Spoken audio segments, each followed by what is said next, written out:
What's up YouTube? I'm out here in my backyard with some speakers and we're going to build an enclosure today, see if we can do a little bit better than this sealed truck box that they're currently in.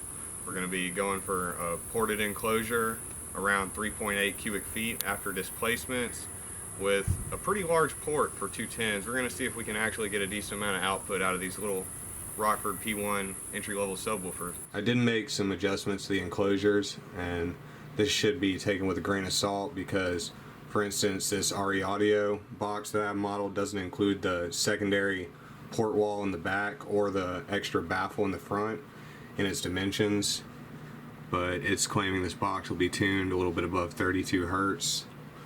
The Torres box calculator is saying about 35 Hertz.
The subs are mounted in the box. I had these nice hex screws, so I decided to forego the T-nuts for this particular speaker enclosure at least. I'm not a huge fan of the kind of proprietary basket and mounting system on these Rockford subs, but the enclosure turned out pretty well. There's a few nicks here and there, but it's very strong, double baffle. It has a double thick port wall on the rear, and the truck bed liner came out pretty good, giving it a nice utilitarian finish that should help to protect it. And in my initial testing so far, this box has a wide bandwidth and plays pretty flat. So overall, I'm happy with the way things turned out. I think we'll do a quick bass test with this QSC amplifier. It'll be 150 watts to each sub. We'll use a little bamboo as our flex gauge also.